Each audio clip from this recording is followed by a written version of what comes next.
Эта история могла бы стать сюжетом для Кафки, когда белое — это черное, а черное — это белое. Несправедливо, когда кого-либо обвиняют в преступлении, которое он не совершал. Но что можно сказать о деле, в котором преступник, совершивший преступление, обвиняет в нем свою жертву?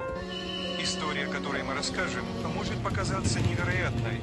Самого богатого воображения не хватит, чтобы выдумать более изощренный сюжет, чем тот, который случился в жизни.